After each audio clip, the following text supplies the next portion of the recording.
नमस्कार दोस्तों, मैं हूं परविंदर। दोस्तों, आज हम बात करेंगे जींद जिले में पड़ने वाली विधानसभाओं की। आखिरकार इन विधानसभाओं में कौन जीत रहा है और कौन हार रहा है। आखिरकार जींद की जो 5 विधानसभा हैं, इसमें जींद है, इसमें जुलाना है, सफिद्दो है, उचाना कला है और नरवाना है।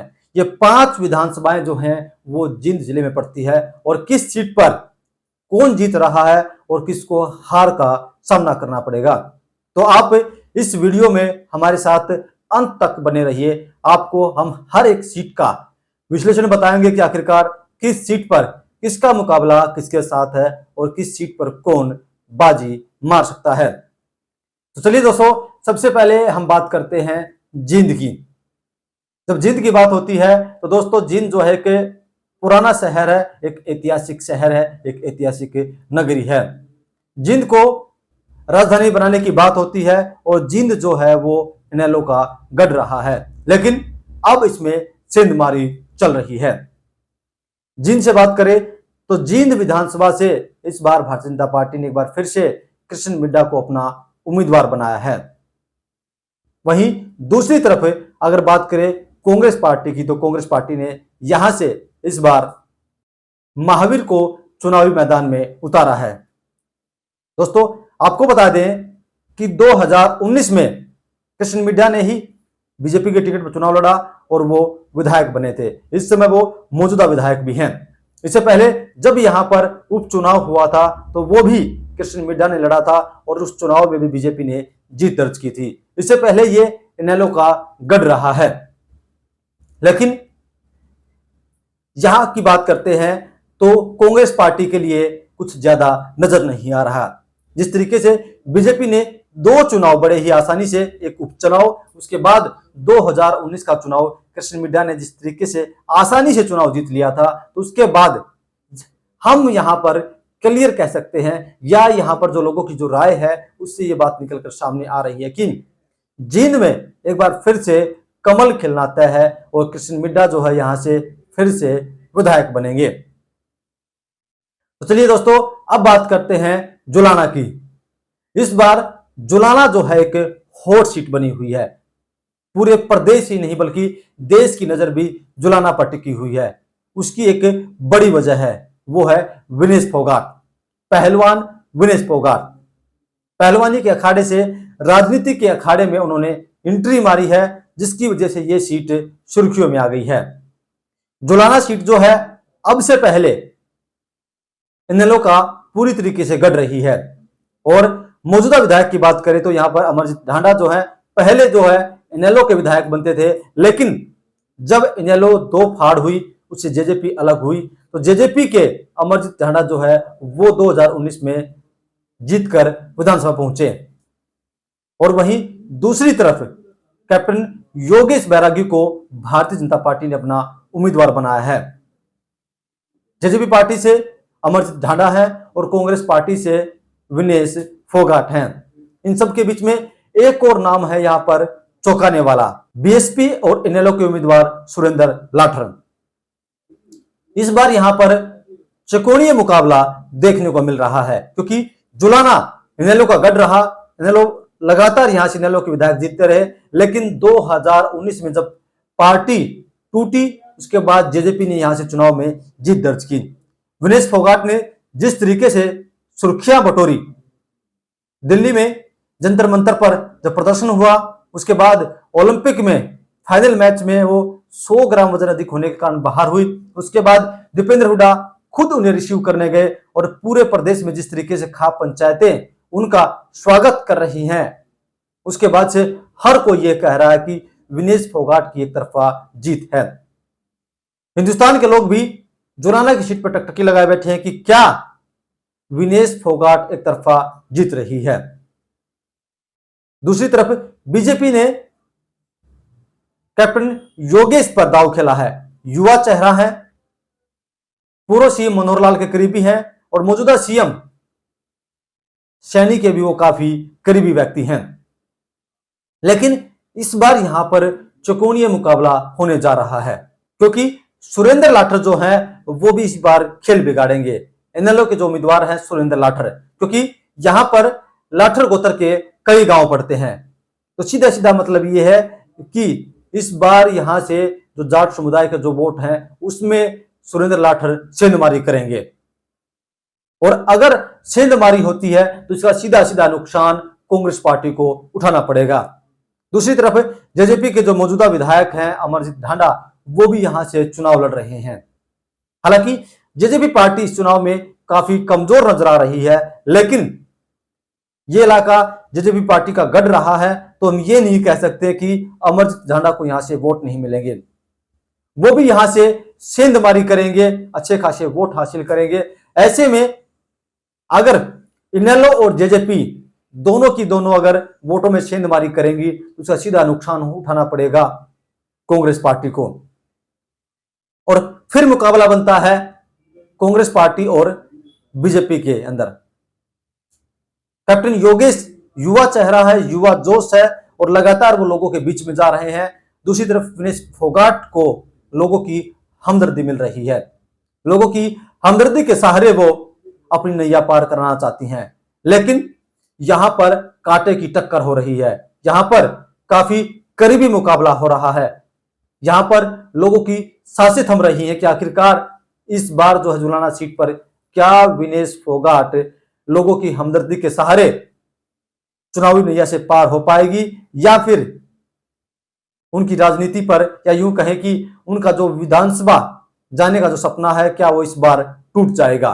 तमाम लोगों से बातचीत के बाद अनुमान यह लगाया जा रहा है कि इस बार जो है विनेश फोगाट यहां से काफी कम मार्जिन से, काफी क्लोज फाइट में इस सीट को जीत लेगी। चलिए दोस्तों, अब बात करते हैं सफीदो सीट की। सफीदो सीट पर भारतीय जनता पार्टी ने इस बार राम कुमार गौतम को चुनावी मैदान में उतारा है। पिछली बार 2019 की हम बात करें तो नारनौद से विधायक बने थे जेजेपी पार्टी के टिकट पर, लेकिन ऐन वक्त पर वो जेजेपी पार्टी को छोड़कर भारतीय जनता पार्टी में शामिल हुए, और बीजेपी ने उन्हें नारनौद की बजाय सफीदो से चुनावी मैदान में उतारा है। वहीं दूसरी तरफ बात करें तो यहां पर कांग्रेस पार्टी ने सुभाष गांगुली को चुनावी मैदान में उतारा है, जो कि मौजूदा विधायक भी हैं। इन सब में एक नाम और है यहां पर जो इन सब का खेल बिगाड़ सकता है, वो है निर्दलीय उम्मीदवार सतबीर देसवाल। सतबीर देसवाल इस बार किसका खेल बिगाड़ेगा, ये देखना अपने आप में बड़ा ही दिलचस्प होगा। अभी तक भारतीय जनता पार्टी यहां पर अपना कमल नहीं खिला पाई है, और इस बार बीजेपी इस बात को सोच रही है कि यहां पर कमल खिलेगा। सभी लोग जानते हैं कि राम कुमार गौतम अपने बयानों के लिए जाने जाते हैं। जेजेपी पार्टी में थे तो उन्होंने खुलकर दुष्यंत चौटाला पर जमकर उन्होंने आरोप लगाए। जो भी बात होती थी बड़ी ही बेबाकी के साथ वो अपनी बातों को रखते थे, लेकिन जेजेपी पार्टी कमजोर हुई तो उन्होंने पाला बदल लिया और सफीदों से टिकट ले लिया। लेकिन सफीदों में भी उनकी मुश्किलें कम होने का नाम नहीं ले रही। उन पर बाहरी होने के आरोप लग रहे हैं। लोग उन्हें बाहरी बता रहे हैं कि क्या सफीदों के पास खुद का कैंडिडेट नहीं था कि जो किसी दूसरे हल्के के व्यक्ति को यहां से चुनाव लड़वाया गया। हालांकि राम कुमार गौतम बार बार यहां पर अपील भी कर रहे हैं कि वो मजबूत उम्मीदवार हैं, वो बाहरी नहीं हैं बल्कि भारी हैं। सीएम सैनी ने भी वहां पर जनसभा की थी, और सैनियों का भी अच्छा खासा वोट बैंक जो है सफीदों में है, और इसी के सहारे राम कुमार गौतम चाहते हैं कि उनकी नैया पार हो। सीएम ने भी वहां पर अपील की थी कि तमाम वोटर्स साथ आए और राम कुमार गौतम को वोट दें। यहां पर जाट वोटर्स की संख्या भी कम नहीं है। अगर सफीदों से भारतीय जनता पार्टी किसी हल्के के व्यक्ति को उठाती तो हो सकता था कि बीजेपी ये चुनाव जीत लेती, लेकिन जिस तरीके से राम कुमार गौतम पर बाहरी होने के आरोप लग रहे हैं, और हालांकि वो जबरदस्त फाइट जरूर कर रहे हैं, लेकिन लग ऐसा रहा कि इस बार शायद इस सीट पर फिर से कांग्रेस पार्टी का कब्जा हो जाए। चलिए दोस्तों, अब बात करते हैं नरवाना की। दोस्तों, नरवाना वो सीट है जिसने मुख्यमंत्री दिए हैं, जिसने मंत्री दिए हैं, लेकिन नरवाना के लोग आज भी इस बात को उठा रहे हैं कि वहां पर विकास नहीं हुआ है। नरवाना जो है कांग्रेस पार्टी का गढ़ रही है। कांग्रेस पार्टी से 6 बार जो है यहां पर कांग्रेस पार्टी ने नरवाना पर कब्जा किया है। 6 बार उनके विधायक जो है जीतकर विधानसभा पहुंचे हैं, लेकिन इस बार बीजेपी ने कृष्ण बेदी को अपना उम्मीदवार बनाया है नरवाना से। दूसरी तरफ कांग्रेस पार्टी ने सतबीर को टिकट दिया है। इस बार यहां पर अगर हम पुराने समीकरणों को देखते हैं तो 2005 से पहले जब यह सीट आरक्षित नहीं थी तो सुरजेवाला का यहां पर दबदबा देखने को मिला, कांग्रेस पार्टी का यहां पर दबदबा देखने को मिला। हालांकि 6 बार जो है कांग्रेस पार्टी के विधायक यहां से चुनाव जीतकर विधानसभा पहुंचे। खुद सुरजेवाला का भी यह गढ़ रहा है, सुरजेवाला ने भी यहां से 2 चुनाव जीते। जब यह सीट रिजर्व हुई उसके बाद सुरजेवाला इस सीट को छोड़कर कैथल पहुंचे थे।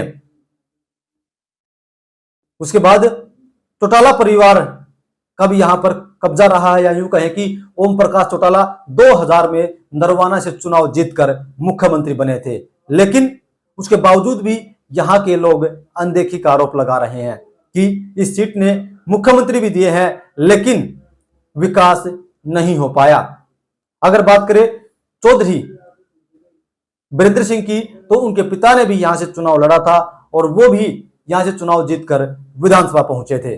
नरवाना से बीजेपी अभी तक खाता नहीं खोल पाई है और इस बार भी जिस तरीके से एक बाहरी व्यक्ति को यानी कि कृष्ण बेदी जो इस हल्के के नहीं है उन्हें यहां पर चुनाव लड़वाया गया है तो लोगों में इस बात को लेकर खासी नाराजगी है और इसी नाराजगी का कांग्रेस पार्टी फायदा उठा रही है। इसी नाराजगी को कांग्रेस पार्टी बुनाने का प्रयास कर रही है और इसी नाराजगी के चलते कांग्रेस पार्टी यहां से अपना विधायक बनाकर विधानसभा भेजेगी, क्योंकि कृष्ण बेदी पर बाहरी होने के आरोप लगे हैं और ऐसे में कांग्रेस पार्टी का जो उम्मीदवार है उसकी पकड़ यहां पर अच्छी खासी देखने को मिल रही है।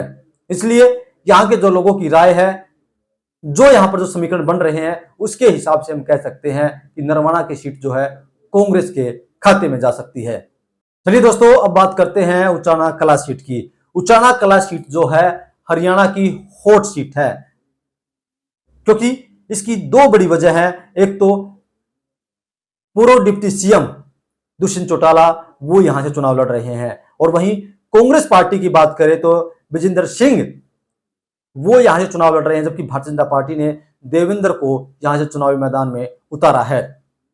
दोस्तों, अब से पहले जो है हम ये कह सकते हैं कि चौधरी वीरेंद्र सिंह का उचाना कला पूरी तरीके से गढ़ रहा है। लगातार वो यहां से चुनाव जीतते रहे हैं, विधायक बनते रहे हैं। 2014 के चुनाव से ठीक पहले वीरेंद्र सिंह ने कांग्रेस पार्टी को अलविदा कहा और वो भारतीय जनता पार्टी में शामिल हो गए। उसके बाद उनकी धर्मपत्नी प्रेमलता को बीजेपी का टिकट मिला और प्रेमलता ने दुष्यंत चौटाला को मात दी और प्रेमलता 2014 में यहां से विधायक बनी। फिर बारी आती है 2019 की, फिर से दोनों आमने सामने होते हैं, प्रेमलता बीजेपी से और दुष्यंत अपनी पार्टी से। लेकिन इस बार दुष्यंत एक बड़े मार्जिन से प्रेमलता को हरा देते हैं। अब बात आती है 2024 की, तो आज वीरेंद्र सिंह जो है अपने परिवार के साथ कांग्रेस पार्टी में घर वापसी कर चुके हैं। हिसार से सांसद बने थे विजेंद्र सिंह और जब पिछली बार वो लगातार इस बात को उठा रहे थे कि दोनों का गठबंधन टूट जाए, लेकिन गठबंधन नहीं टूटा। उससे पहले वे कांग्रेस पार्टी में शामिल हो गए, बाद में यह गठबंधन टूट गया। अब कांग्रेस पार्टी के टिकट पर विजेंद्र सिंह उचाना कला से चुनाव लड़ रहे हैं और ऐसे में यहां पर कांटे की टक्कर कांग्रेस पार्टी और दुष्यंत चौटाला के बीच देखने को मिल रही है। कांग्रेस पार्टी के लिए चुनाव प्रचार के लिए भूपेंद्र सिंह हुड्डा ने यह भी कहा कि मेरे वीरेंद्र के साथ चाहे जो भी मनमुटाव रहे हों, लेकिन भतीजे के लिए मेरे प्रति कोई मनमुटाव नहीं है। वो यहां से चुनाव जीतकर विधानसभा पहुंचे, यही मेरी ख्वाहिश है। अब से पहले यह लग रहा था कि उचाना से कांग्रेस पार्टी की जीत लगभग तय है, लेकिन जिस तरीके से वीरेंद्र सिंह का एक विवादित बयान सामने आता है, उसके बाद से दुष्यंत चौटाला का चुनाव अब उठने लगा है। दुष्यंत चौटाला तेज गति के साथ मेहनत कर रहे हैं और उसी मेहनत का नतीजा है कि दुष्यंत चौटाला जो है आज सबसे ऊपर बने हुए हैं। लेकिन अभी चुनाव प्रचार का समय चल रहा है, वोटिंग में अभी टाइम बाकी है, वोटिंग में अभी समय बाकी है, इसलिए यहां पर कांटे की टक्कर बनेगी। दुष्यंत चौटाला जहां बार बार इस बात को उठा रहे हैं कि उनसे गलती हुई है, कि किसानों के मुद्दे पर उनसे गलती हुई है, लेकिन जनता उन्हें माफ कर दे, वो बार बार लोगों से अपील कर रहे हैं। और ऐसे में जो है कहीं ना कहीं मुश्किलें कांग्रेस पार्टी के लिए खड़ी हो रही है, क्योंकि बीजेपी यहां पर जरूर पिछड़ती हुई नजर आ रही है। ऐसे में इस सीट पर कांग्रेस वर्सेज जेजेपी, या यूं कहे कि विजेंद्र सिंह वर्सेज दुष्यंत चौटाला की यहां पर आमने सामने की फाइट है। हो सकता है कि इस सीट पर दुष्यंत चौटाला बाजी मार सकते हैं। तो दोस्तों, सुना आपने कि जींद जिले की जो सीटें हैं उन पर कौन आगे है और कौन पीछे है, कौन जीत रहा है और कौन हार रहा है। अभी चुनाव प्रचार चल रहा है, अभी वोटिंग में समय बाकी है, और हो सकता है कि आगे चलकर ये परिणाम बदली भी हो सकते हैं, क्योंकि अभी प्रचार जो है सभी पार्टियों का, सभी नेताओं का जोर शोर से चल रहा है। आपको हमारा वीडियो कैसा लगा और आपके हिसाब से किस हलके में कौन जीत रहा है और कौन हार रहा है, आप भी कमेंट करके हमें बता सकते हैं।